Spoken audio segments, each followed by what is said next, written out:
Hi friends, ఈరోజు నేను మీకు ఒక చిట్కా చెప్తాను.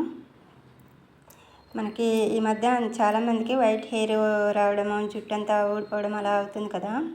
అయితే దానికి ఏం చేయాలంటే ఇట్లా మందారాకులు ఒక 6-7 మందారాకులని తీసుకొని, ఈ మందార పువ్వులు ఉంటాయి కదా, అవి పువ్వులైనా కానీ అంటే అప్పటికప్పుడు ఫ్రెష్ అయినా కానీ, లేదంటే ఇట్లా తీసేసిన పూలు వాడబడిపోయిన పూలు అయినా పర్వాలేదు. ఇలా వీటిని ఇలా కట్ చేసుకొని ఈ పువ్వుల్ని ఇలా పెట్టేసుకొని మంచిగా కడిగి పెట్టుకోవాలి. ఇప్పుడు వీటిని నీళ్ళలో వేసి మరిగించి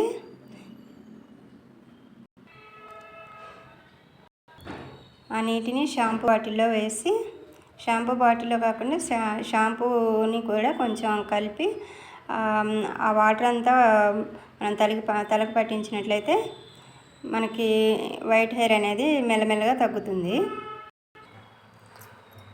ఇలా ఒక గిన్నెలో కొన్ని వాటర్ తీసుకొని ఆ వాటర్లో ఈ మందారాకులు, మందార పువ్వులు ఇవన్నీ నీళ్ళలో వేసి వీటిని ఇప్పుడు పొయ్యి మీద పెట్టి మరిగించాలి. మరుగుతున్నాయి కదా, చూసారా? ఇలా మరుగుతూ ఉన్నాయి కదా, ఇంకా కొంచెం మరగాలన్నమాట. ఇలా మరుగుతూ ఉన్నప్పుడు మనం కొంచెం వాటర్ని ఇలా కలుపుతూ ఉండాలి. ఇలా కలిపి ఇంకొంచెం సేపు మరగపెడదాం. ఇలా కలబెట్టడం వల్ల లోపల వరకు ఈ ఆకు, ఈ పువ్వులు అన్నీ కూడా బాగా మరుగుతాయి అన్నమాట. ఇలా ఒక 5-6 నిమిషాలు బాగా మరిగిన తర్వాత స్టవ్ ఆపేయాలి. ఆ తర్వాత దీన్ని కిందకి దించుకొని ఇప్పుడు దీన్ని కొంచెంసేపు అలానే వదిలేయాలి. ఒక 5 నిమిషాలు అలానే వదిలేస్తే ఆ వాటర్లో అంతా గ్రేవీ లాగా వచ్చేదంతా కూడా అడుగుకి వెళ్ళిపోతుంది.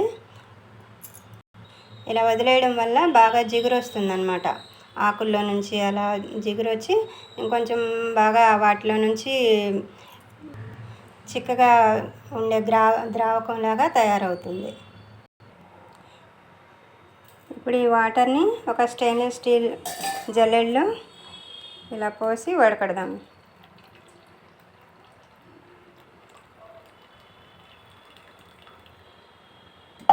ఓకేనా? చూసారా? ఇలా ఈ వాటర్లో ఏదైనా మనకు నచ్చిన షాంపూని, నేనైతే ఈ కేశ్ కాంతి మిల్క్ ప్రోటీన్ అని ఈ షాంపూను యూజ్ చేస్తాను. ఇప్పుడు దీనిలో మనకు కావాల్సినంత వేసుకొని ఈ షాంపూ ఈ నీళ్ళలో కరిగేటట్టుగా ఇలా కలబెట్టుకోవాలి. అయింది కదా. ఇప్పుడు ఈ వాటర్ని మనం తలకి అప్లై చేసుకొని తలస్నానం చేసేస్తే సరిపోతుంది. ఇలా వారానికి ఒకసారి చేసుకున్నా మనకి మంచి ఫలితం కనిపిస్తుంది అన్నమాట.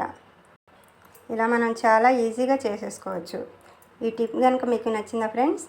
మీకు నచ్చితే కనుక ఒక లైక్ చేసి సబ్స్క్రైబ్ చేసుకోండి. Thank you for watching.